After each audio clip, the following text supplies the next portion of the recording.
Hey man, it's your boy Young Dro, and I just jumped off the porch with Dirty Glove Bastard. You dig? Put it on, put it on, put it on. You know I got to put this on, right? Yeah, put it on, you know. Yes, sir. We right back at it, y'all. We got a living legend in the building, y'all. We got the one and only Young Dro jumping off the porch with us today. What's up, bro? What's going on, gang? Man, I'm coolin', bro. Glad to have you here, man. How you feeling? Pretty good, man. It's good to be here. Yes, sir. Nah, Yes, sir. that's what's up, bro. That's what's up, man. I couldn't wait to get up here on the porch, man. Man, that's what's up, bro. It always surprised me, bro. You know, when people tell me that they've been watching and they've been seeing it, you know what I mean? And we always, we over here creating the content and Right. doing it for the culture and always want to know, like, man, who watching it? Who peeping? Who seeing it? So, nah, I definitely appreciate you. You know what I mean? We was chopping up beforehand and you know, just showing love and all that. So, man, much respect, bro. Appreciate it. Yeah, man. So, Dro, I mean, I really want to, tap into, you as a lyricist, bro, because, lyrics are something that I feel like, people have sort of like stepped away from in terms of like the importance of like wordplay and what you're saying and all that. Yeah. But that's something that you've always, you've always taken pride, you know what I'm saying, like in your wordplay and, all that. Can you just talk about like your influences, bro, when you were, coming up and what made you, fall in love with the lyrics and the wordplay and all that? I had to say like Nas, Pop, you know what I'm saying, Raekwon, like that Purple Tape, I was big on that. Yeah. You know what I'm saying, listening to Biggie, you know what I mean, Mace, Cameron, you know what I'm saying, it's a whole big ball of, you know what I'm saying, the 36 Chain was Wu-Tang, listening to that. Yeah. You know what I'm saying, my favorite two is like Tony Starks and Raekwon, you know what I'm saying? Yeah. And just that whole body of that sound, you know what I mean, was always something that I gravitated toward. Yeah. You know what I'm saying? Like, cause when I first started rapping or whatever, like it used to be heavy on me, you know what I'm saying? And I had like, in the beginning of my career, I think I had like dumbed it down a little bit, cause I knew everybody was in the swag era, and I was like, I could do all type of music, you know what I'm saying? But I did for a little while, like dumb down my lyrics, because like a lot of people they weren't ready for the stuff that I was saying, or you know what I'm saying? They were like, and then my voice was heavy, and you know what I'm saying? So I just dumbed it down a little bit, but I always been into like, I thought that, for you to get your point across, you gotta have some swift words. You gotta be like a wordsmith, you know what I'm saying? For sure. I mean, but that translates into like every part of, the environments that we grow up in. Because bro, like your wordplay, your vernacular, you know what I mean? Like that can get you a long way, whether it's in the streets, whether it's with a female, Right. you know what I'm saying, or you know what I'm saying, or you hustling, Right. you know what I mean? So it's just always always been something important, you know what I mean? It's to have that wordplay and be quick on your feet, you know what I'm saying? Right. Quick with the wit. Yeah, real witty. Yeah, I can dig for that. sure. I can So dig then, that. so then some of the cats you mentioned, bro, like Raekwon, Ghostface, like Nas, like some of these cats, like not only were they, not only were they big on like the lyrics, but then also fashion. Right. And so, speaking of Raekwon, the Purple Tape, like that's that whole low-life culture. Low-life culture. You know what I mean? Yeah. And, you've been a true like ambassador of Polo, you know what I'm saying, for the longest. I feel like it's two types of people, right? That rock with Polo. You got your people that like Polo and got a couple of items, and then you got your people that's like really embedded in the culture, like that low-life culture. Yeah. Can you speak to like how, you even, fell in love with the Polo clothes? It go back to like my auntie was a booster, man. My auntie Sheila was a booster. You feel what I'm saying? And she used to steal out of Kmart. She used to be getting stuff out of there, like she'll go in Kmart, boost it up. You know what I'm saying? Then we used to be rocking Kmart outfit with K-Swiss. You feel what I'm saying? Cause they used to sell K-Swiss in there too. Yeah. So she'll boost, get the outfit out of there. We rocking that. Next thing you know, then when she got turned on to Richard, you know, she'll go to Rich's and they had that Ralph, you know what I'm saying? First they had Tommy Hilfiger, you know what I'm saying, Nautica, all that stuff, but I was like, I really like that horse and, you know what I mean, the stuff that Ralph Lauren had, but in high school, man, you know what I'm saying, it was a way to dress. It was something about having gold grill from Dr. Jeffrey, you know what I'm saying, and putting Polo on that just amazed me. Yeah. That you could be dressed like a nerd and be a drug dealer at the same time. You feel what I'm saying? Like, you know what I mean? So I liked the contrast on that, and I liked the way people couldn't define me. You couldn't tell that, you know what I'm saying, I was going home to my dad is smoking dope, and you know what I'm saying, like we was living this crazy life in the hood, like crack bags and all this shit, junkies and stuff around, but the way I was dressed, it looked like I was going golfing. Right. You feel me? But then again, I had a grill, so you were like, this nigga ain't going no golfing, you know what I'm saying? Yeah. But just to be fresh like that, you feel me, rocking moccasins. I didn't even like, in high school, man, I probably had like a couple pair of tennis shoes. I really didn't have tennis shoes like that. If I did, it was a Polo skipper or something like that. Yeah. But I was rocking moccasin Polo boots. You feel what I'm saying? And having that shit on back in the day. And that was the best way that I could describe myself. You know what I'm saying? Yeah. Like, players only live once, man. We used to do a lot of things in Ralph Lauren clothes. And we were able to, you know, when we go out, like we might be in Bankhead, you couldn't tell if I owned a building or not. You know what I'm saying? You didn't know if this was my Rolls Royce or not. Yeah. You feel what I'm saying? Because the way I'm dressed, all the way, you know what I'm saying, superb. You know what I'm saying? No, for sure. And it seems like here in Atlanta, the Polo vibe was even different than it like was in New York. You know what I mean? I feel like New York was more like, you know, the red, white, and blue, American colors, you know, stuff like that. And then it seemed like down here, you know, people would be, you know, you might see somebody with like a lime green shirt on with like the pink horse on it, and you know what I mean? That's crazy you said that, because in high school, I had the whole lime green outfit. I had the lime green shirt with the lime green slacks, right? Then I had it was a belt with the cream belt with the lime green stripe in it, with my shirt tucked in, gold green, you know what I'm saying? Yeah. I used to play it like that, you know what I'm saying? Like down here, I respect the fact that, you know, when you have it on, man, you just get out of hole with it, you know what I'm saying? Like, you know what I'm saying? And goddamn, like, as far as rocking it in Atlanta, I don't think no nigga in Atlanta would put Ralph Lauren on like me, you know what I'm saying? Like, in my height of my career, when you know, everybody was doing it, I used to see kids walking around saying, I look like Young Dro, you know what I'm saying? And this ain't even really my clothing line like that, you know what I'm saying? And that's how passionate I was about putting it on. It bled out and people, you know what I mean? For sure, because when it came to like black folks in the culture, we either looked at Carlton, you know what I'm saying, for the Polo swag, or Dro, you know what I mean? Like Polo dead friend like on Carlton, but I ain't lame though. You know what I'm saying? Yeah, it was a code we lived by, and then, you know, of course I turned it into an acronym. Players only live once, you feel what I'm saying? And this was before YOLO even, you feel what I'm saying? Like, players only live once was just what I went by. You know what I'm saying? So, you know, and after that, after that, you did.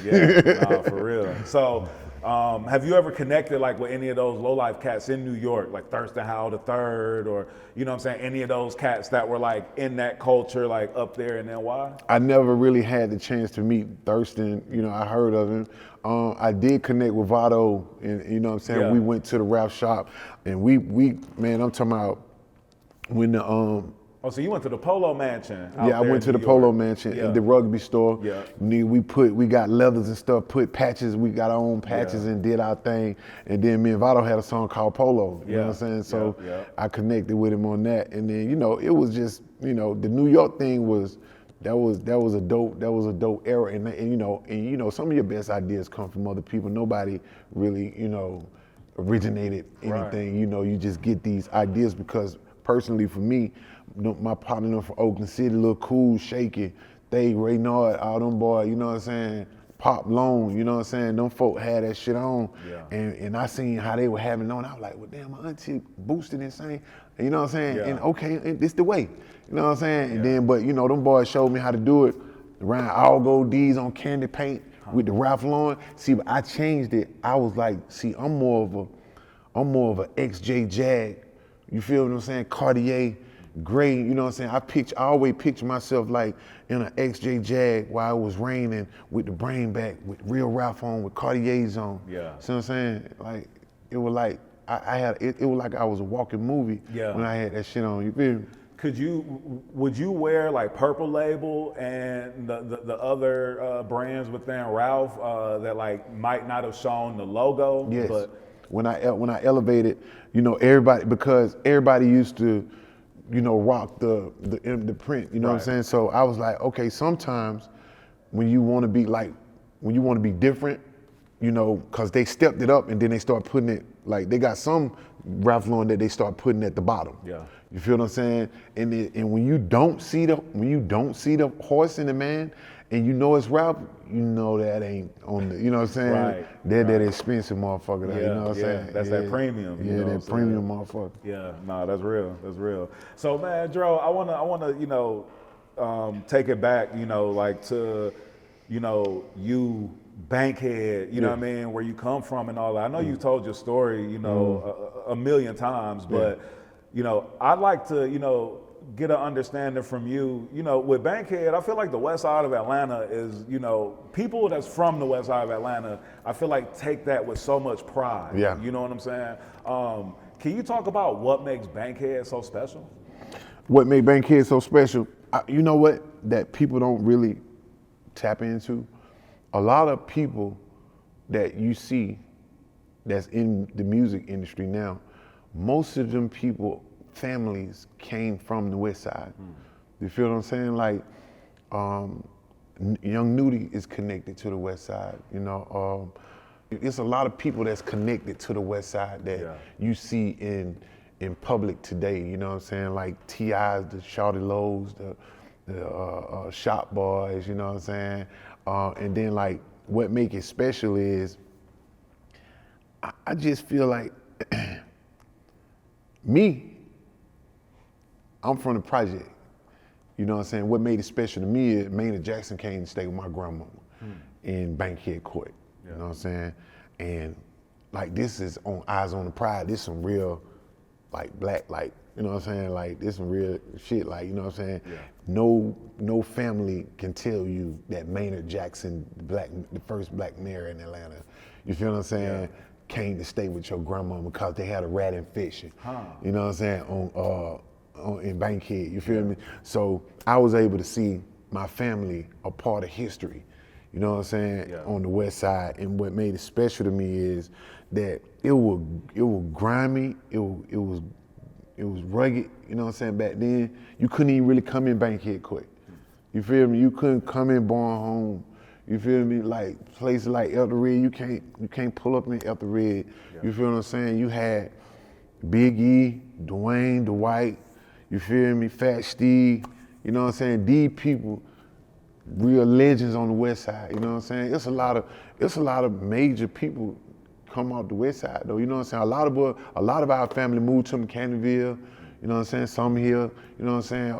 You know, Thomasville, but we started from the west side, you know what I'm saying? Like my partner from Born Home, Lil Tony, you know, it's a lot of that expanded out. Like we moved to the Kimberly Court.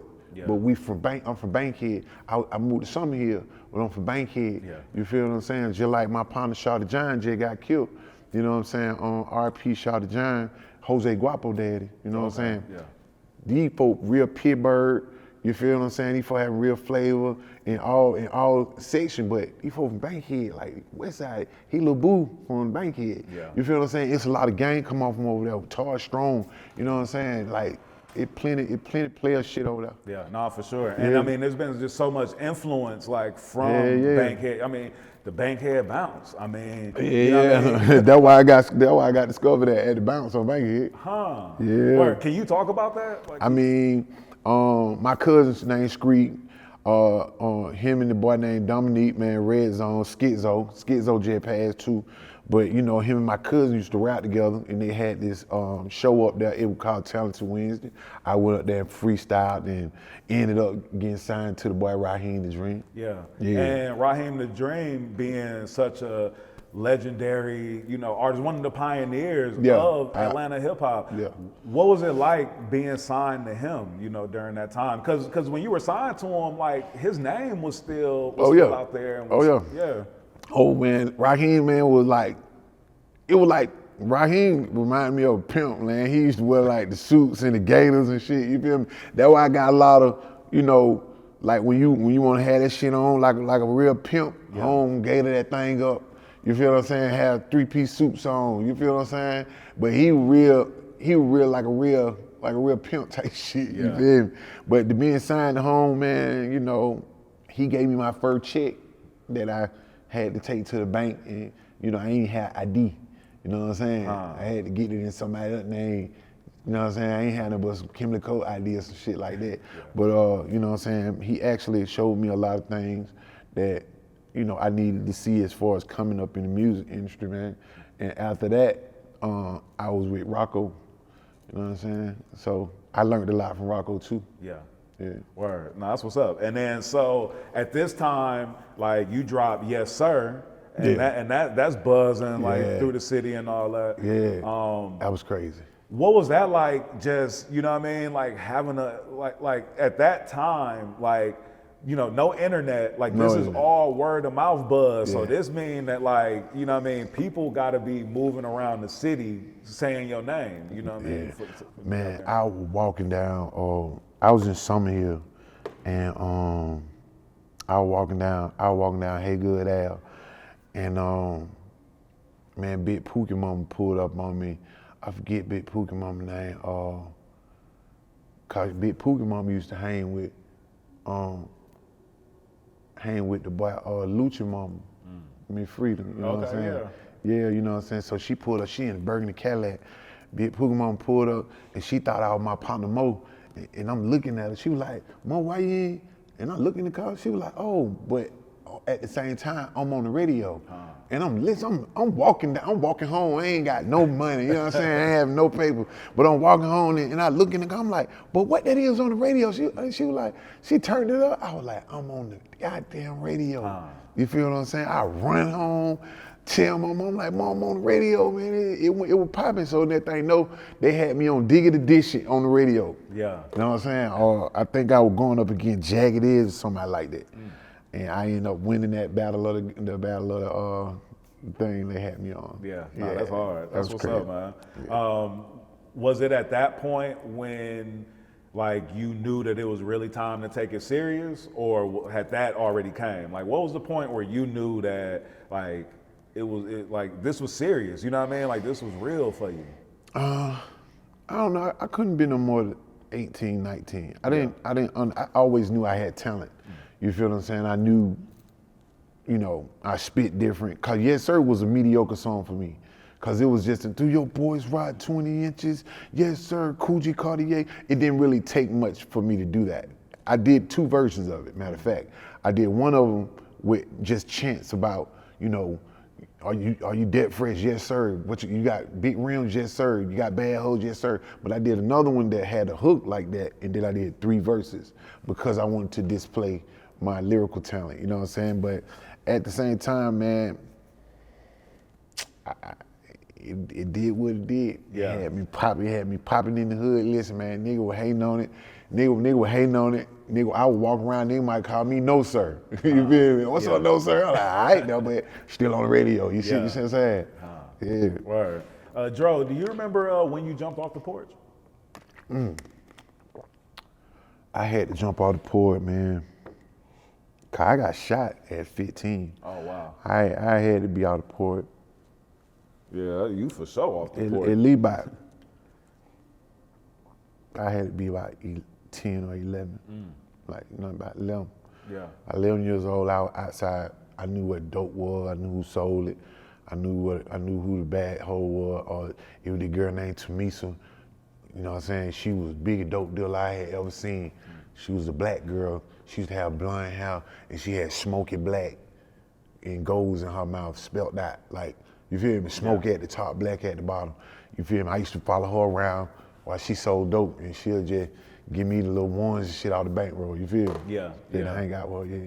Word. And do you remember like what drew you to the lifestyle back then? Like, was it the infatuation of like seeing cats like on the block getting money, or was it, you know what I mean, situation in the house? Like, were you not having, you know what I mean, or not able to get like shoes and things like that you wanted? Yeah, I mean, of course we grew up like, you know, on the poor side like a little bit, man. We always had, you know, integrity, and, you know, we was fresh, you know, with what we had. But my cousin Scoop was a drug dealer, you know what I'm saying? When I seen him having paper and pulling up in car, bowling ball paint, you feel what I'm saying? Him and his partner Marshall, these folks got drivers and shit. They about 17, 18 years old, you feel what I'm saying? Yeah. When I seen how drug dealers they come out, you know, when you young and y'all don't have that much, you know, we ain't have no cars and stuff like that, and sometimes food was scarce, you know what I'm saying? I used to have,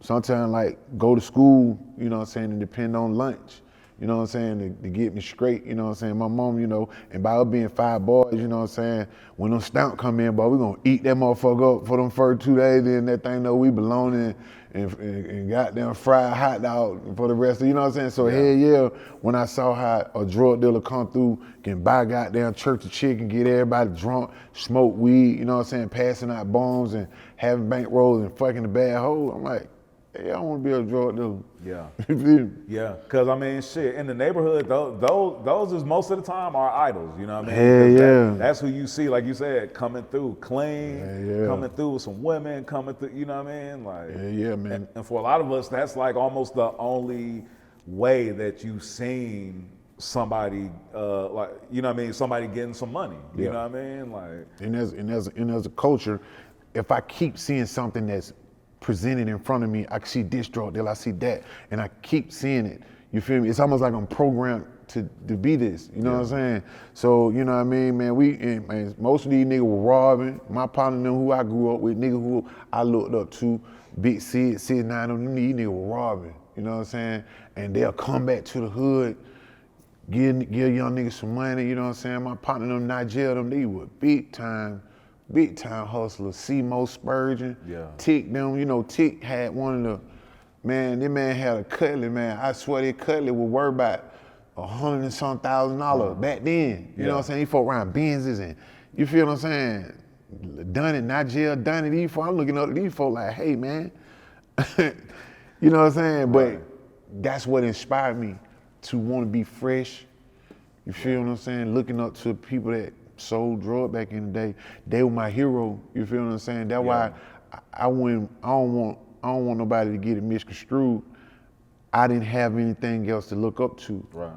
You feel what I'm saying? I didn't. It wasn't nobody on TV that I resonated with, like, you know what I'm saying, or that I understood, and I understood where they were coming from, because if you dive a little bit deeper, they mama smoked dope, they daddy smoked dope.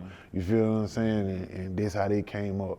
I came up in the era where if you had to serve your mama or your daddy, that's what you had to do. Yeah. You feel me? And that sounds crazy, but hey, it was the life. Yeah. I mean, folks that have never like had to live in those types of dire circumstances, like they'll sit across and judge, but could never understand that type of thought process or you know what I mean, like just the desperate measures, you know what I mean, when they get to that point. And But we get lost with the shine. Cause boy, I swear to God, I wanted to be like that boy Shouted Low. You feel me? I wanted the boy, that nigga had a burnt earned money Carlo boy, all gold, him and the boy Dez. Oh man, these folk, man, I'm running around the city, man. I want to be like Monkey, man. He around here taking and having all these bankrolls and having all these gaffers on him. I'm like, hey, man, I want to be one of these kind of cat. You know what I'm saying? Cause it was just what I saw. Yeah. You feel me? Word. And when you were growing up, you were good friends with Daddy Mac from Crisscross, right? Yeah. And so was that like one of the first people, like firsthand, that you saw have some success in music? And Yes. Man, in middle school, man, me and Chris Smith, like Chris Smith sat like right in front of me. know what I'm saying? Like, that was my dude. Yeah. You know what I'm saying? I couldn't believe how big of a star that motherfucker was. I'm like, damn, this motherfucker, this bitch got it going on. You feel what I'm saying? Like, he had all the girls just screaming and hollering. This boy Michael Jackson bad in middle school. You feel what I'm saying? Yeah. They were like, boy, them boy got put on that Greenbrier. Man, I might have went to Greenbrier until my goddamn feet damn near fell out walking around that motherfucker like, boy, I'm finna get picked out too. You feel what I'm saying? I said, I hope somebody notice me. You know what I'm saying? I used to just walk through Greenbrier. You feel what I'm saying? To the point where like, I ended up putting that damn mall in my first single, Shoulder Lean, you know what I'm saying, at Greenbrier Mall. You feel me? Because that what I felt like it was for him, you know what I'm saying, being around him and seeing him in commercials with Michael Jackson. They was in the movie Who's the Man, and he gave me some tickets to his first show at the Fox, and you know what I'm saying, me and my homeboy from Rap Bunch, man, that was our guy.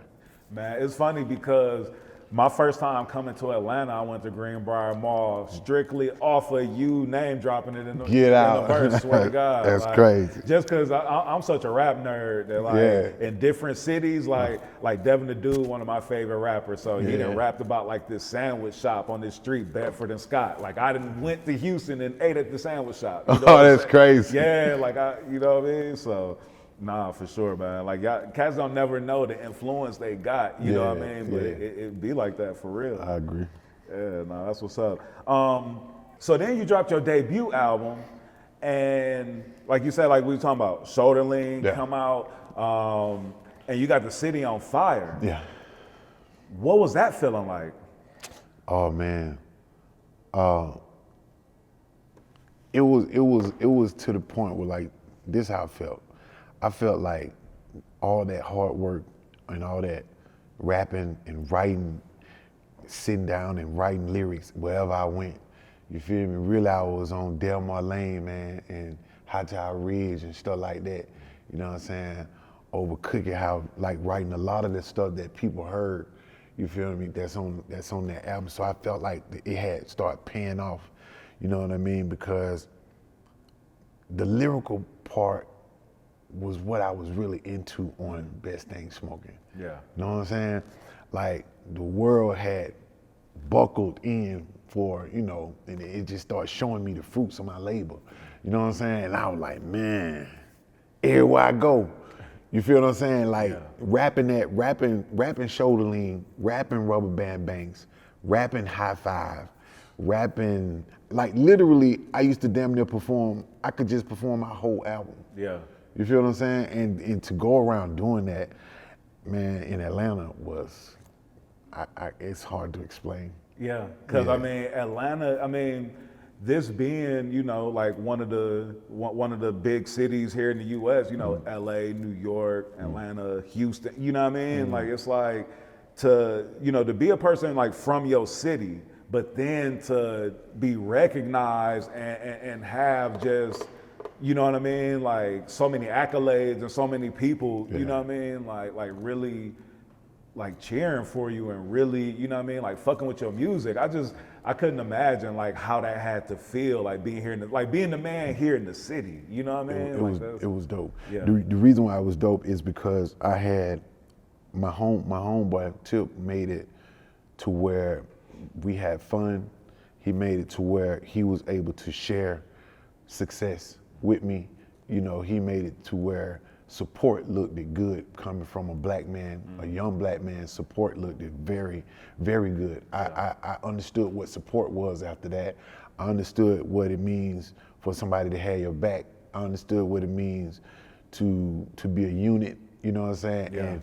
And you know, at this point, my man was one of the biggest star on the planet. Yeah, for real. Folks was calling him the Jay-Z of the South. The fuck you mean? Today he's an icon. So at this point, it's almost like we just, man, come on, man. If you seen Tip, you asking about Dro. If you seen Dro, you asking about Tip. Yeah. You know what I'm saying? So we shared something that, you know, that was very sacred in the music industry and in my life for as that go. And to be running around here when the Best Thing Smoking debuted, man, #3 in the country. We sold like 4 million singles. That shit was just, I was loving it. Yeah, nah, for Yeah, sure. yeah. Everybody know, what'd you say? Everybody Like, know my me name in the club. Cause they smoking me. Like, man, come on, man. Yes, sir. Some of the coldest lines playing on the words and playing, you know what I mean? Yeah. With the name Dro. Like, man, you was killing it. Bro, I got a dope story, a funny story, man. What is So like around that time when you had dropped your album, Yeah. No. This was actually later on. No, all right. So I met you one time in LA. This was like 2008. I had actually got laid off from Geffen. I was working at Geffen Interscope, and I got laid off. So my partner took me. We went out to one of them clubs in Hollywood, like Ivar or one of them clubs out there. And bro, I remember, man, we was drinking. And boy, I was good. You know what I mean? Feeling good. Yeah. So, bro, I turn and I bump into you and I spill my drink on myself. And I'm so drunk and I'm like, Young Dro, man, I got fired today and you spilled your drink on me. Damn, bro. And you was like, oh, bro, you know what I'm saying? We dapped up and all that. And you was like, man, my fault you got fired, bro. Here, come on, bro, come with me. You brought me to your section. That's crazy. And we drank, kicked it, and you brought me on stage with you and performed shoulder lean and all that. That's crazy. And like a couple of my partners that we went out with that night, like they be sending me pictures like from that night, like me just out of there. You know what I'm saying? That's player, man. But bruh, that's that a night crazy was one story. of the illest nights of my life because I lost my job, got laid off from my first job, and I met you at the club in Hollywood, and man, we partied. That's crazy, man. I love to hear that type shit. You feel me? That's crazy, man. Yeah, man. Nah, man. It was ill, man. But I always said, like, man, one day, like, I'm gonna link with Young Dro. I'm gonna be able to tell bro that story, man. Hey, man, that is crazy player, bro. Don't tell me for real. Yeah, bro. Nah, straight up, man. Out there in Hollywood, bro. Nah, real recognized real. All the time. Yes, sir. So then, Dro, like you dropped your debut album, but then there was so much room from the second album. I think debut album dropped in like 07 or 08 or something like that, and then you came back like around 2013. Okay. You know what I'm saying? With High Times, dropping mixtapes. You know what I'm saying? All in between. That's what. But like, why was there such a gap in between like those albums when you had so much success and were highly anticipated? And when you dropped that next album, the single from that was crazy because wasn't that like We Be in the City and all that? Oh no! So after Best Thing Smoking, then I would come out with High Times. And that was FDB. Yeah, so that was FDB. Yep. So let me give you a run. So after Best Thing Smoking came out, Polo supposed to came out. I named it a couple of things, but anyway, the album fucked around and got leaked online or something happened. I remember pulling up to the office and Duval came out. Duval was like, boy, you about to be pissed. I'm like, what? He was like, nigga, they leaked your album. I'm like, leak my album? Man, my stomach just fell in the goddamn seat of the car. Like, man, I was hurt. I was pissed. I didn't know what happened. The label looked at it like, damn, this is my fault, or I don't know, you know what I mean? And by them leaking it, it kind of messed up the relationship with the situation I had. You feel what I'm saying? Because the powers that be, I don't know what the hell was going on, but that shit messed up a lot as far as on a professional level. Yeah. Know what I'm saying? So only thing I had or could do was put out mixtapes. Yeah. And I put them out with anger, attitude. You feel me? I still wanted to let people know that, hey, lyrically, I'm there. Yeah. This ain't the problem. Yeah. You feel what I'm saying? Like, you know, a lot of people don't understand what had happened back then, but they end up leaking that album, and they leaked some Jim Johnson records. Man, I was in the studio with Khaled. You feel what I'm saying? I was in the studio with Travis Barker. I was in the studio with a lot of big name, Akon, you feel me? They leaked the stuff with Akon. Akon like, what, man, what's going on? We had super big records, but now this shit is on YouTube. You know what I'm saying? I'm like, the fuck, you know what I'm saying? So that kind of set me in a position to where I just had to keep fighting. And the only way I knew to do that, you know what I mean, was to mixtape.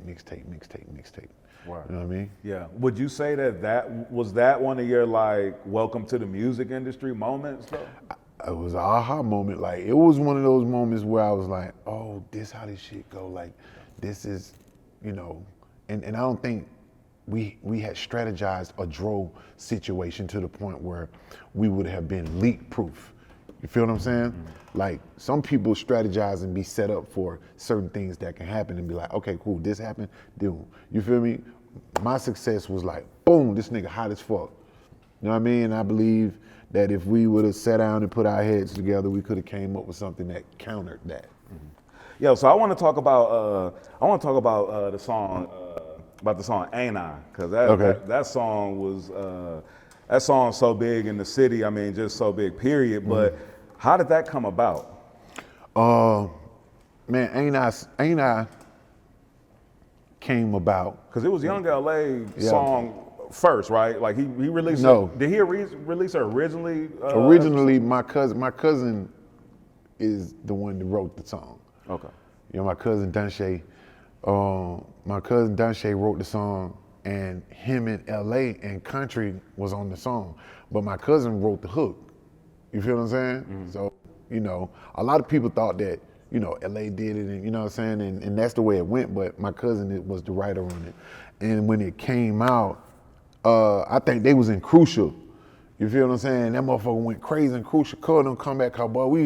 We used to be on the beans and shit, and you know, I think I seen Call them. They writing them when they were working on the song in the studio. Him, Young LA, you feel me? Because they did it by themselves at first. They was just saying, them niggas ain't had no shirt on, them niggas geeking. You feel me? That thing, no, they were like, boy, we got one. And they went to Crucial, you know, cause we used to go to Crucial. If you got one, go to Crucial. Yeah. Man, the boy went to Crucial, man. That shit went up, and boy, when we seen it go up, we went back in, and goddamn, Shay took Shay off for it, took Country off for it, and me and Tip got on it, and that shit went up the charts like goddamn, like an escalator. Yeah. Yeah, that shit was crazy, man, because I had, you know, when I had went to, like, I think I went to Tomerville and picked up Young LA. You know what I'm saying? When I went to Tomerville and picked up Young LA, Shawty was crazy with the spin, the swag, the sauce, you know what I'm saying? Yeah. I'm talking about, he had flavor that, it was unlimited flavor, you know what I'm saying? And by the time he was introduced to the music industry, when I introduced him to Tip, you know, and they was in there working hard, and I have to keep shouting out Tip because these were my people, like my cousin, the nigga who I went, you know, he was able to come to Grand Hustle and record for nothing. You know what I'm saying? And we was at Echo, and they came up with the shit. You feel me? When they came up with it, we blessed that motherfucker, and that motherfucker went up. Word. And you and Tip, I mean, you guys were partners growing up, and then you got your first situation, and then, I mean, you guys, you know, got both of your first situations separately, and then came back around and connected with each other. Yeah. Yeah, me and Tip did. I actually got on before Tip. You know what I'm saying? And when that how that had went, you know, but we wasn't rapping when we first met. You know what I'm saying? Shawty was hustling, selling dope. I'm just now healing up from the shit bag, and you know what I'm saying? And we had just got our Section 8 voucher. His mama was over there on her Section 8 voucher. You feel what I'm saying? And when I moved over there, I seen Tip, you know, and it just went from there. You know what I'm saying? I was the one, he was Tip. Yeah. You know what I'm saying? And after that, I ended up being on the radio, like with the Yes Sir. Yeah. And then I heard Tip on, you know what I'm saying? I heard Tip on the radio one day, and I called, cause you know I was fucking with Greg Street. I called, and I'm like, yeah, Greg, man, on the boy Tip, woo woo. And then Tip was like, who it is? I was like, I said, this the one. He was like, what's up, the one? I was like, yeah, that's my song. on the radio. He was like, you Dro? I'm like, yeah, nigga. He was like, why? Cause my voice was very heavy. You know what I'm saying? And the way I spit, I talk like it, but you wouldn't be able to match it up with my face if you heard it. You'd have thought I was some big husky nigga. Yeah. You know what I'm saying? But I got on for Tip and goddamn, and Tip, when he saw that and heard that, he was like, I got to go get Shawty. Yeah. No matter what. You know what I'm saying? When he got in position and he was able to do it, that's exactly what the fuck he did. No, that's dope. And it also shows too, from both of you guys, like you guys both being able to be humble in certain ways. Yeah. You haven't gotten signed first, could have, felt or acted a type of way, you know what I mean? And then him getting into his new situation could have, not presented the opportunity or felt the type of way. So for both of y'all to just be so solid and come together. And I mean, like you said, it was one of those things where, like, I mean, shit, you see Tip, you ask him about Dro. You see Dro, you ask him about Tip. You know, y'all was like a true Batman and Robin. You know what I mean? Sir. Yes, sir. Y'all was like Jay-Z and Biggie before Biggie passed away. You did what I'm saying. We always had that brotherhood, and we'll always have it. Word. Nah, that's what's up. That's what's up. What would you say throughout your career has been like one of the biggest lessons that you've learned in terms of like just like maintaining your career, being a professional, you know what I mean? What I've learned, you have to be careful about the people you keep around you. A lot of us artists that be the breadwinners, we have yes men that say yes just because we're in a position of power. You feel me? And that's the worst combination or the worst thing that you could have as far as trying to be professional and sustain yourself. And not only yourself, because at this point now you're taking care of mama, you're taking care of auntie, you're taking care of nephew, you're taking care of your children, you're taking care of grandma if she living, you know what I'm saying? So if you got the wrong people around you and you making weird ass decisions, you putting yourself in positions to where you could damage all of this, you know what I mean? You gotta watch the people that you keep around you. You wanna have a great management team, you feel me? I had to understand that without a great management team, it won't work that good. You feel what I'm saying? It won't work that good at all. You know what I mean? Make sure you have a good support system, and then when I say that, I speak about family, because family can run you in the dirt faster than people in the street can. Yeah. You know what I'm saying? So make sure your support system, and I had to learn that people will eat off of you until you don't have anything left. You know what I'm saying? And I also learned that drugs would kill any situation that has something to do with success. You feel what I'm saying? Eventually, drugs would kill that situation.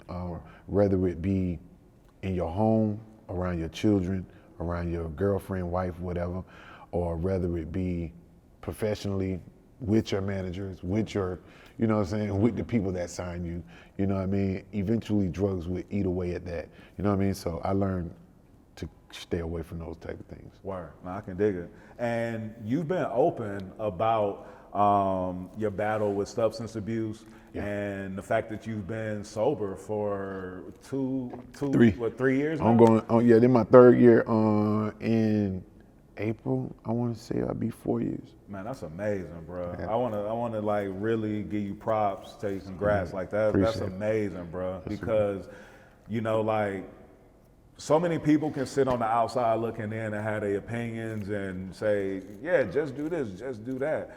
But bruh, like to stop any habit, you know what I'm saying? No matter what it is, like it takes a lot of time and it takes a lot of discipline. And discipline is difficult because discipline is really doing shit at times when you don't want to do that shit. Right. You know what I'm saying? Yeah. And doing it like you want to do it. You feel me? Right. You spoke on, learning, you know, about having like the right people around you and things like that. Yeah. As you went on this journey to change your life, did you find that you had to sort of eliminate some people that were around you and distance yourself from some people? Yeah. So fresh out of rehab, you have to reset your mind. You got to reset everything that, it's all like playing a game. You know what I'm saying? I can't pick back up where I left off, you know what I mean? Right. You know, I'm continue this game. No, I had to hit reset. And reset means whoever I was hanging around, I have to change that. Yeah. You feel what I'm saying? And I reset from, man, I got one of these. I didn't believe you when you said you had a flip phone. I heard it ring in the other room when you did the freestyle. Yeah, so I got one of these for the simple fact because the internet keeps me connected to certain type of people. You feel what I'm saying? So if I had to get off of that and then I had to change that number. And I swear to God, like, I got homeboy I grew up with. I got nigga on been in shootout with, nigga on sold dope with, nigga on goddamn slept in J houses with, you know what I'm saying, serving, you know what I'm saying, on the block, all, you know what I mean? These type of people, I love them to death, but in order for me to get my shit together and get what I need to be going on in my life, I had to separate myself from that. And, you know, like my mama always told me, ain't shit going on while you getting your shit together. You know what I'm saying? So I had to change up everything and separate myself. And these people that I had to separate myself from, I love these people to death. I'm talking about like, we used to share food, you know what I'm saying? You knew what I ate, you knew if I ain't had no, we smoking one, you feel what I'm saying? Yeah. These folk, boy, we been in the trenches, boy, locked up together, making, you know what I mean, out on, getting out on bun, going over this nigga, you know, I used to fuck with this nigga's sister, you know what I'm saying? Yeah. None of that. Yeah. I couldn't take any of that with me, you know, in exchange for peace that surpasses all understanding that comes from God, you know what I'm saying? Or like, it's a better move. Yeah. It's better because I'm clear now. You know what I'm saying? I don't go to clubs if a motherfucker ain't paying me. I ain't standing around waiting for nobody to get shot and all that lame. I ain't on your block standing outside. And plus, I ain't even this age no more. You feel what I'm saying? I ain't like, but to be honest with you, you don't have to wait till you this age to do that. Right. Because a lot of places don't deserve your time. A lot of places don't deserve your energy. A lot of people that you round, and then let me be real honest. A lot of people that I did cut off did not mean me well. Yeah. You feel what I'm saying? So, and then I was loving people that didn't really mean me well anyway. Right. You know what I'm saying? But the ones that understood it and the ones that understand it still are here. Yeah. And the ones that don't, they not there. You know, and I'm cool with that. You know what I'm saying? Like, you know what? Few raindrops, you know what I'm saying? And if you done survived a storm like me, you good. Right. Yeah. Because what they say, everybody can't come. Everybody can't come. And you know, when you elevate in life, whether it's professionally, spiritually, whatever it is, like everybody can't walk through those doors that you're walking through. And you know, when you moving by faith and you know, like when God like sends you a message, like bro, like nobody else is getting that message. Nobody else on three-way. Hey, talk that shit, man. Like, listen, that's what I be telling people, like, hey man, what you doing? I'm like, man, God did not tell you what the information I got. I have strict orders like to not do these type things because I'm not gonna be in line for my favor. I'm not gonna be in line for my grace. Yeah. I'm not gonna be in line for my blessings. I can't fall out of the will of God fucking with a motherfucker I don't supposed to be with. You know what I'm saying? Yeah. And that's just plain and simple. Yeah, no, that's real. That's real. Now, when you change over your life this way, and it's not even changing over, you know what I mean? Because it's not like, you know, I feel like when people move into, you know, like leading their life by faith, then people expect you to be holier than thou. Yeah, a lot of people tease me, oh, you're a church, oh, he boy drove goddamn church. All right, nah, I just ain't stupid no more.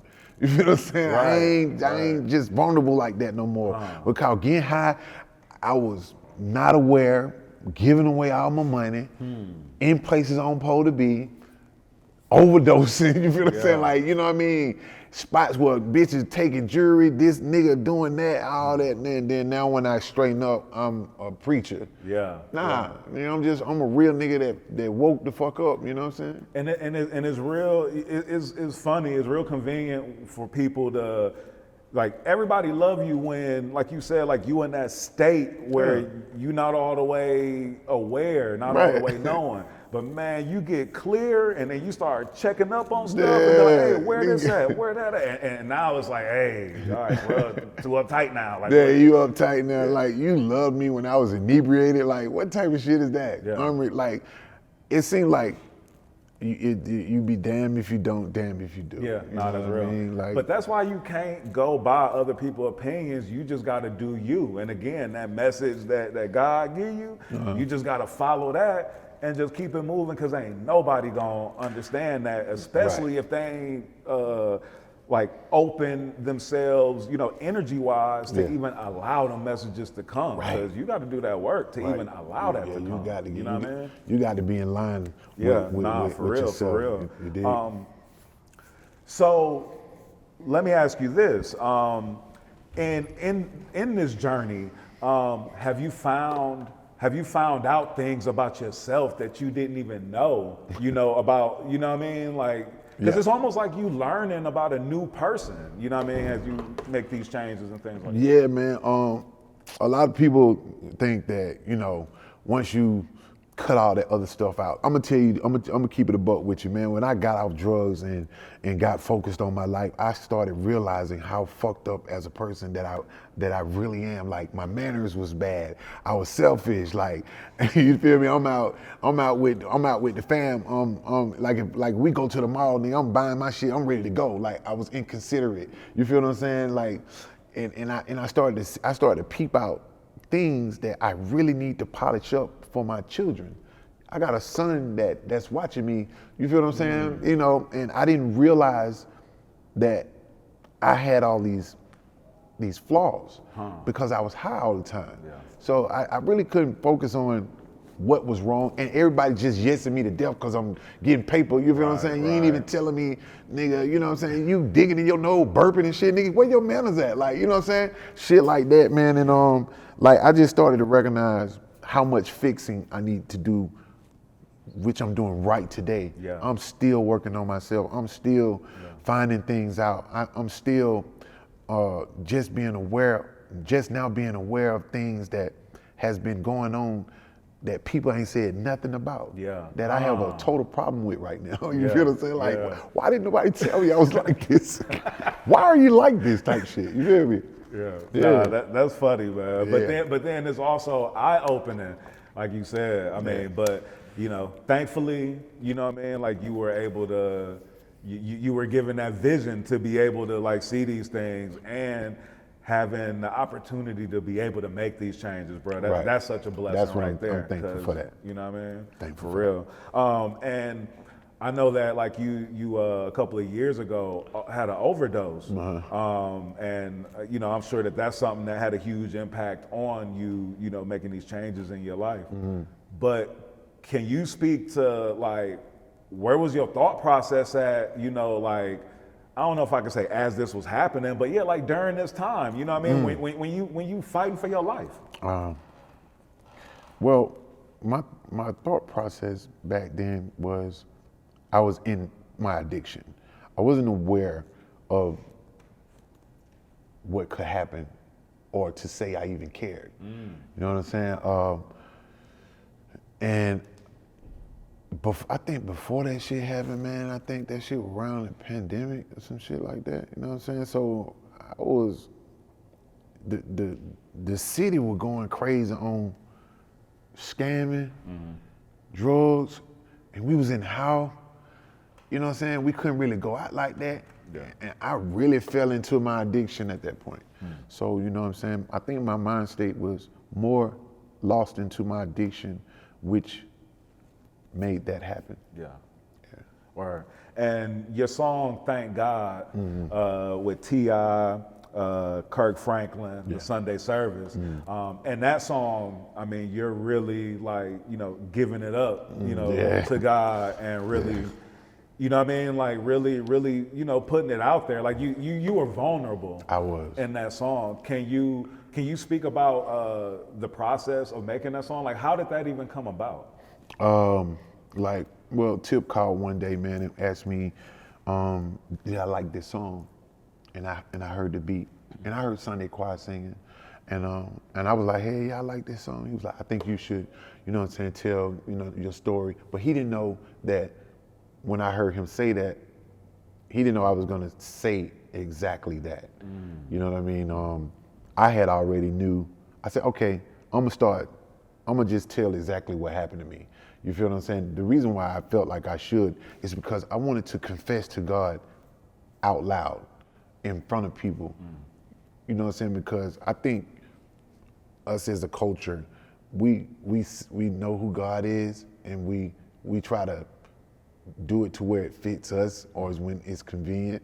You know what I mean? I wanted to get uncomfortable with the norm and tell God out loud, I'm thankful for saving me from what I created myself. Yeah. Because I don't think God would have wanted that for me. So I created it myself. I wanted to confess it out loud in front of people so they could see that you can come out of this. You know what I'm saying? If I beat it, you can beat it too. And I wanted to let people know that I was thankful for being alive today to even tell you this story. Yeah. It's like I'm on borrowed time right now, you know what I'm saying? Yeah. So I felt like that was the best platform for me to confess what had happened to me and be an example and be an inspiration for young men or anybody, young women, anybody that's fighting addiction. You know what I mean? You can do it, you can beat it, you know what I mean? I particularly got tired of being tired, and I made that change, and I just got, it's almost like I had an awakening, you know what I'm saying? Yeah. And thank God I'm here to tell this on the porch. Right. Were you surprised at how positive of how positively the record was received when it came out? Well, surprised, not so much, because like when it comes to God and me and what I think of Him, right? The wonderful things that He is associated with, it's bigger than that. You dig what I'm saying? But to get the feedback that I got from it, you know, and I appreciate Tip for letting me be on the first verse and to introduce the song with that story. You know what I'm saying? It's almost like it aligned. You know what I'm saying? And coincidentally, we recorded that song in the place I overdosed. Wow. You know what I mean? So it all made sense. You know what I mean? And to be received, for it to be received from an Atlanta point of view, like people in the city. Yeah. You feel? I don't have people call me crying like, bro. You feel me? That was too real. Like Kirk Franklin and I like, bro. He was like, Tip, what's up with you? I'm like, you know what I'm saying? Then I let him hear the story. He was like, for real? He was like, in here? I was like, in here. And I was telling him, I didn't want to come back here. I was embarrassed. Yeah. You know what I'm saying? And it just seemed like God just pushed me back in there and was like, man, I'm going to build you up where you broke yourself at. Yeah. You know what I'm saying? It's amazing because, you know, you being so vulnerable and open, you know, with all of this and sharing your story, like you helping so many people. I couldn't imagine what your DMs looking like, you know, with people sharing, you know, like some of their personal stories and things like that.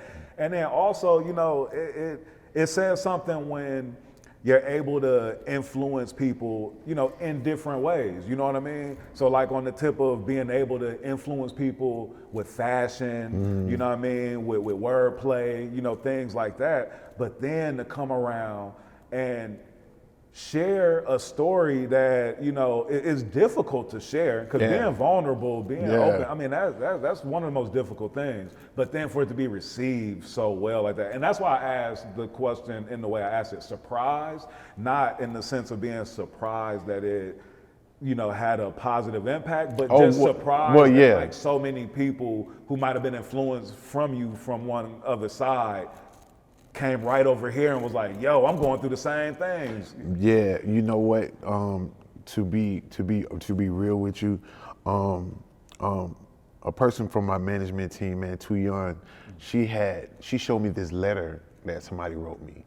You feel what I'm saying? And in the letter, this person wrote me something about their revelation that they had and how they see the world now and how they, you know, and they was telling me in the letter, like, I see you, it's a light on you, and you feel me? And it's important to read these things and, you know what I'm saying, and soak up and embody like, you know what I'm saying, you gotta soak it all up.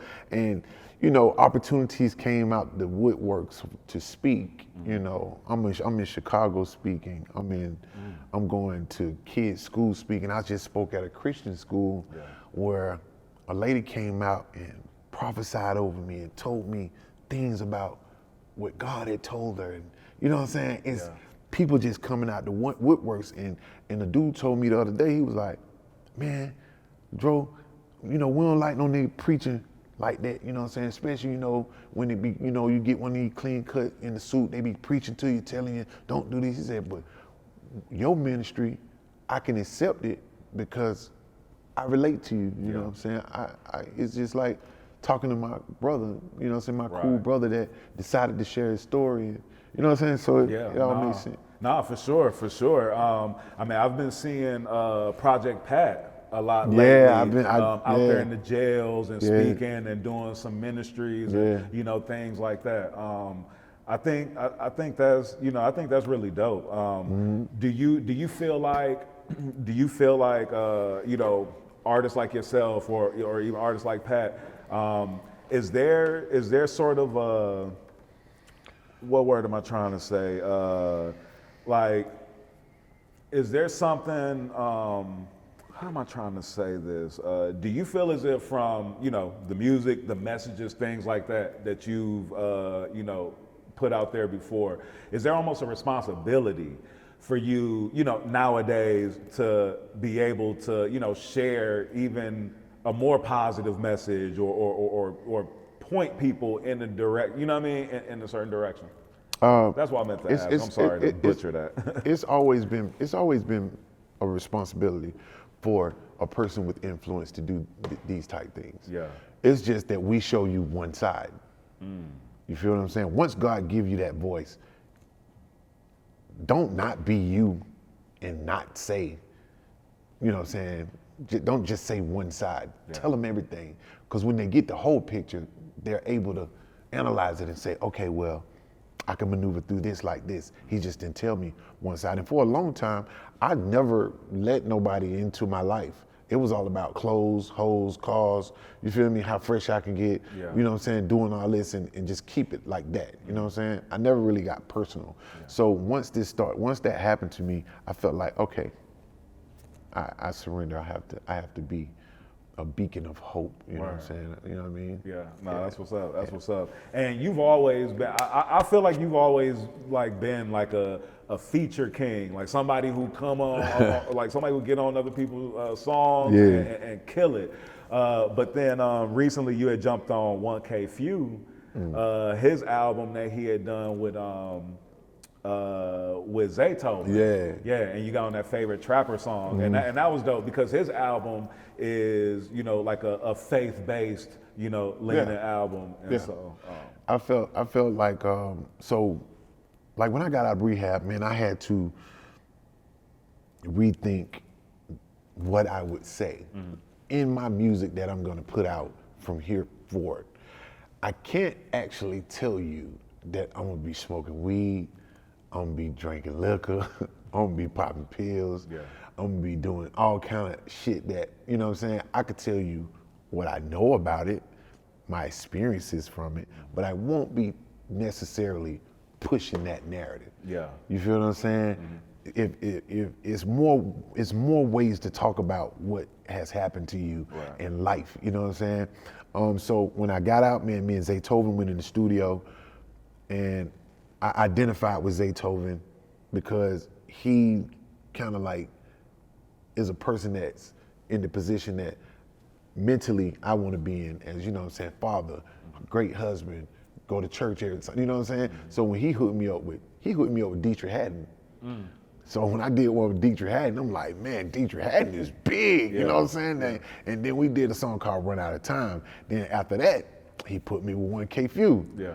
You know what I'm saying? Then, you know what I'm saying? That was a big record, you know, and he, in 1K Few, he got a sound to where you'll think you juking, you'll think Right. and that thing, no, you'll be praising the Lord. Right, you know what I'm saying? nah, So, for sure. and it's just like, man, it's a sound that you can't beat today, man. You know what I'm saying? Favorite trapper, you know what I'm saying? Like, we make the trap say hallelujah, man. The boy go crazy. Yeah, And to be a part of that, I can perform songs in church. You know what I'm saying? Now I can do songs around kids that is friendly. Like, this is it, you know what I'm saying? So, and I've always wanted to be an artist that's big across the globe. Yeah, nah, for sure. And faith-based music is growing. It's growing. So much. And like you said, like with like 1K Few, how his music, you wouldn't even know that you listening to something that's, you know, faith-based. But like it's, I mean, he's spitting. And there's a lot of other artists that are coming with that. So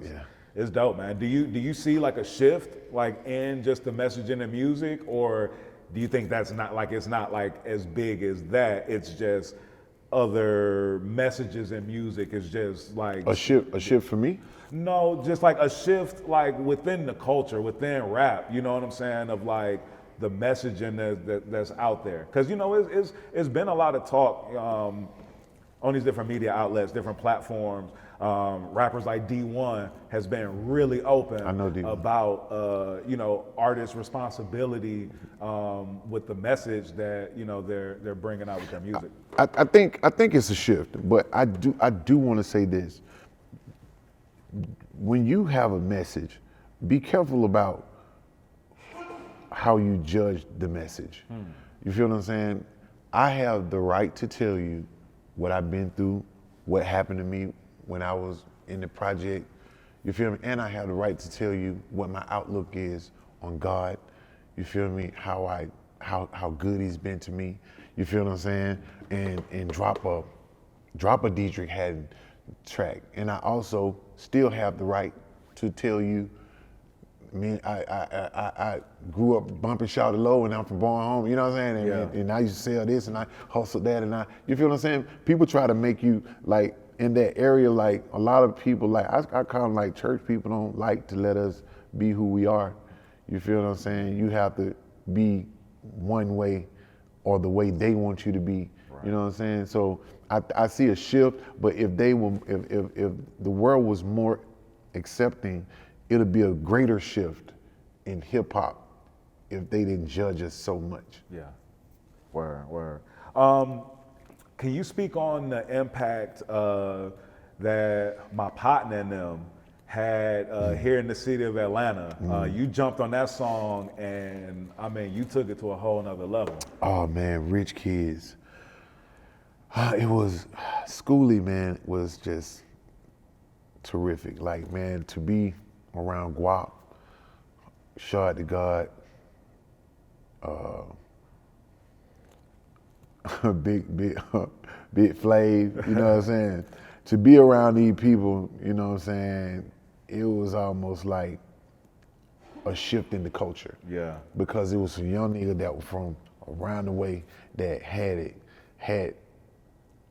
I can't explain it. I want to say it was so fun. Yeah. You know what I'm saying? Like spinning and like drill music, like I respect it, but this was the best kind of music to me. Sure. You know what I'm saying? We were able to talk about what we had on, our clothes, what kind of girls was out. We kicking it, we cool for boom boom clapping, and man, there's so much swag in it. You for having salt, you couldn't even go out without culture just oozing out. Yeah. So being a part of the Rich Kid, my partner song, that was big for me. Yeah. Because I was able to relive like my youngster days with them. Word. Yeah, because for them, that was such a cosign and made them so official to have somebody of your stature on there. And then for you, it being so fun and being, like you said, it was able to bring you back to like the essence of why you even love this shit. Yes. Yeah, that was a big deal, man. And to this day, you can play that stuff and it's overly. You know Absolutely. what I'm saying? Nah, we- Overly trim. Yeah, man. We just had we had Shy the God and Yeah. Casey the Bee Monster here. Oh, man. okay, And okay, we just had okay. them here recently and was they were sharing a bunch of stories and just talking about like what that was like for them being in high school and all of that. So nah, that's ill. The song that you were on with J. Cole, Ari Lennox, Yeah. and Gucci Mane, Yeah. Pricey. Can you Yeah. talk about that song? Because that's such a dope song, and I think a lot of people were really surprised to hear you and Gucci on the song with J. Cole. I was surprised. So, man, I'm laying down, and Mike Will called me. Mike Will called me. I think Zay had something to do with this. I don't know, and I still give credit to God because this is an A-list motherfucker. Hear me, you know what I'm saying? I'm laying down. I think I was watching TDJ call. I've been on that. Ever since I got out of rehab, I've been on TDJ. But I'm laying down looking at one of the sermons, and I doze off. And then the phone ring. I wake up, answer the phone. Mike Will like, "Hey, bro." He like, "What you doing?" I'm like, "Who are you?" He like, "Mike." I'm like, "What's happening, boy?" He was like, "Boy, that boy J. Cole looking for you." I was like, "Man, stop playing on me, man." You feel what I'm saying? You bullshit. So that thing, the boy said he wants you at the studio. He finna fly in. We get to the studio. Man, Jay showed me love. He was like, "Man, Drew, I've been a fan." I'm like, "Nigga, I'm a fan, nigga." You feel what I'm saying? First, I love music first, you know what I'm saying? So to hear J. Cole fucking with a nigga and, you know what I'm saying? And his recording, how he record was insane. Like what the hook that I did on there, I think he made me do that shit like 1,000 times. like I swear to God, like it had to be 1,000. If it wasn't 1,000, it was about at least like 799. You feel what I'm saying? Yeah. But I seen how he recorded, how he perfected it, and how, you feel what I'm saying? Everything has to have a meaning with him. You know what I'm saying? Like, you can't do this without doing that. And you can't do that without coming from, everything has an origin. And I dig it, man. And, we was up to, I think I went to the studio like 9 that night. We didn't leave till like 8 that morning, I think. Wow. Yeah. And what did you think when you heard Gucci Mane's spoken word at the end? WAP, man, when I heard WAP with the spoken word, I was like, now this shit is a piece of art. This shit went from a song to a piece of art. That's when, like I was telling you, when we was recording it, I didn't know, I just thought I was doing hip hop. Yeah. But hip hop turns into art if you can paint it right. And that was a work of Picasso type shit. You feel what I'm saying? Like, straight up and down, when I heard WAP speak on that, if you listen to the stuff he's saying, and people thought I was just on there saying something just in the air. No, that shit got a meaning to it. You know what I'm saying? Pricey is a meaning, man. Yeah. Nigga, you could try. Get pricey. This shit get pricey. You dig what I'm saying? Yeah, for real. Nah, that's what's up. You know we nominated for a Grammy on that album. So, you know what I'm saying? When he get it, I'm going to get my certificate. In my little horn if I can get one. Nah, absolutely. You have a Young Dro Day? Oh man, October 18th? the 18th is Dro Day. You know what I'm saying? The city gave me that day, man, and Andrea Boone, you know what I'm saying? Shout out to her, you know what I'm saying? And they made that possible, man. And I'm excited about it, you know what I'm saying? And on that day, I want to do something always that's giving back to the community, because that's what I'm connected to, you know what I'm saying? Yeah, word. Nah, that's what's up. Can you speak on the Recording Academy's nonprofit organization, Music Cares?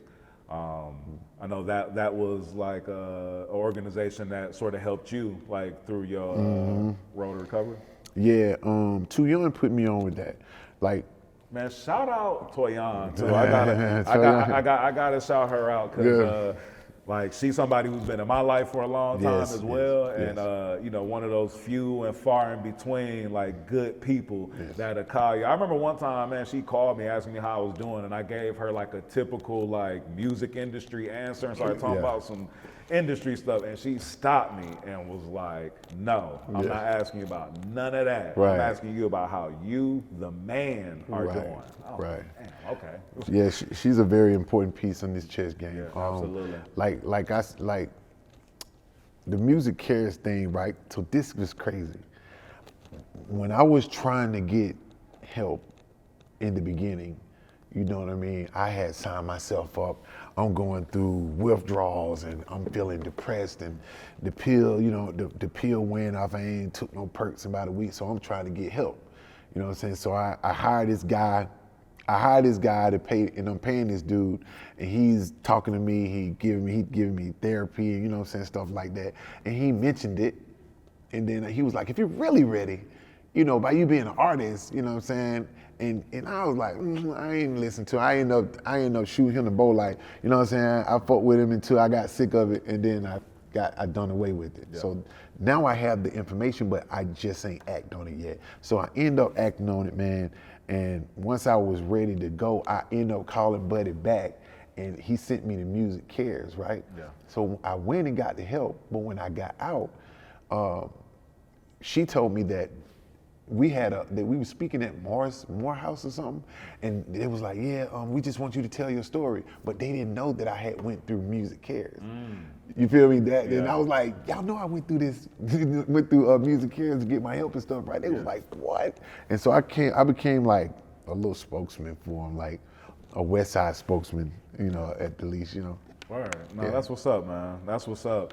So important to be giving back, you know, to the community, to our folks that we can relate to, that look like us, and you know what I'm saying? All of that is so important, especially when we get enlightened, you know what I mean? When we, you know, it's like you don't want to be too preachy, but you do want to share the knowledge, you want to share the wealth, you know what I mean? Yeah. Can you talk about your initiative, It Still Takes a Village? Like where you've been doing like a bunch of community work and like things like that? Yeah. Don't you do something yearly on Christmas where you... Yeah, I got the 12 Days of Christmas now. Yeah. Well, first of all, it's called It Still Takes a Village. Okay. You feel what I'm saying? And It Still Takes a Village is a saying that we grew up on. Yeah. You know what I'm saying? Grandmama used to be like, it takes a village to raise these, you know what I'm saying? We kind of shied away from it, so I wanted to bring that back to the forefront. And in this nonprofit, I started off with standing up against senseless gun violence. I'm all about you toting your rocker, protecting yourself, protecting your family, but I'm against senseless killing. Yeah. You feel me? So we're educating and combating senseless killing, you know what I mean? And we're bridging the gap on mental and behavioral health.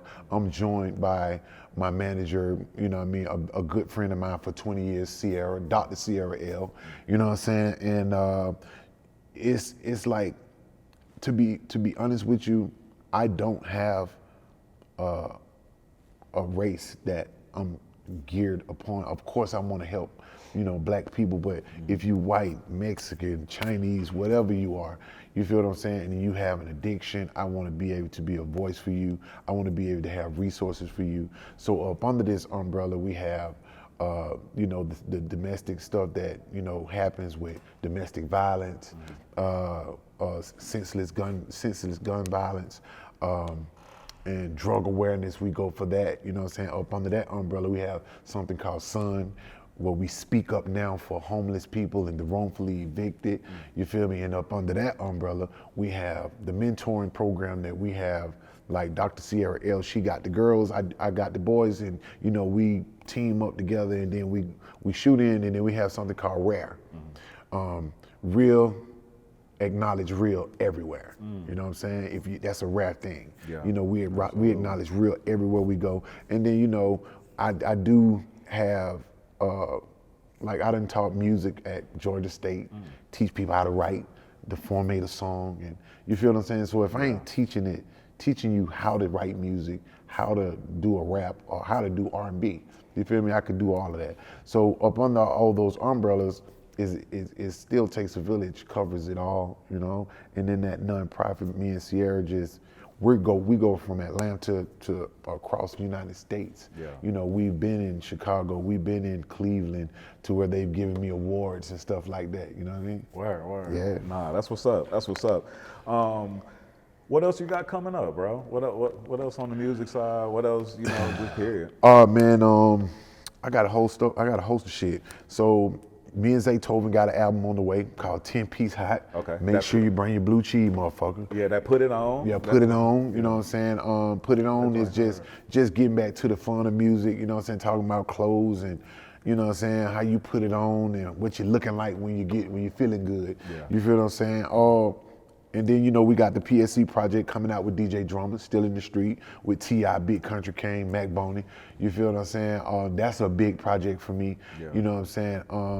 And then T.I. and Young Dro has a joint album that we're working on silently, but it's coming. Yeah. I'm in 2 movies that Tip is, directing and acting in, starring in. One of them is called Departments 2. Okay. You know what I'm saying? And the other one is called Situationships. Get him acting on a little bit, you know what I'm saying? And after that, we talking about books from Young Dro. We got the Bankhead clothing line. Yeah. You know what I'm saying? That's what's up, man. Staying busy. That's what's up, bro. If Young Dro could go back and talk to 18-year-old Young Dro, what would be some advice that you would get that young man? If I can go back and talk to Young Dro at 18, I would say, please do not do drugs, son. Like, it tore up everything. And I ain't just talking about music and industry-wise. It broke me up as a person. It took God out of my life. It made me handle my children as if that wasn't serious. I didn't take relationships serious with women, you know what I mean? My family got treated different, you know what I'm saying? And the music just so happened to come along and, things happened in there that I'm not proud of. So I would tell my young self, don't pick up drugs. Don't use drugs. Right. I can dig that. You got any shout outs that you want to, well, wait a minute, before you give some shout outs, I want you to just give like one gem, like some game, like to, folks that's coming up, you know what I mean? Like on just how they can, just stay focused and, you know what I mean? Well, like I always tell people, make sure you master your craft at whatever you're doing. Don't come out until you have your 10,000 hours of whatever you're doing, you know what I mean? Mm-hmm. Like, because that sets you up to where you're a pro at what you're doing, a professional. You feel what I'm saying? Once you mastered your craft, put God at the beginning of everything that you approach, and you should be good after that. You know what I mean? And that's what I would say to people. Right. Yeah. That's what's up, man. Dro, you got any shout outs you want to give? Shout outs. Man, shout out to the whole West Side. You know what I'm saying? At this point, on this day, we're mourning the death of Shawty Giant. You know what I'm saying? A real pillar in my neighborhood, a really important person in my life. Rest in peace, Shawty Giant, Lil Boo. You feel what I'm saying? Shout out to my team. Shout out to my management team. Shout out to Hustle Gang, Grand Hustle. You know what I'm saying? And shout out to everybody that has something to do with the journey that I'm on right now. You know what I mean? Because that's what's most important, you know what I mean? And I forgot to plug in that I have a restaurant that I'm about to open called Fish and Grits. Ooh. You dig what I'm saying? Be looking out for that, man. And it's about to be Dro year. Dro life. Yes, sir. You dig what I'm saying? Nah, that's what's up, bruh. Young Dro, the hottest thing smoking. Appreciate you pulling up, jumping off the porch with us, bruh. Man, I'm jumping off the porch. What's happening? Yes, sir. Put it on, put it on, put it on.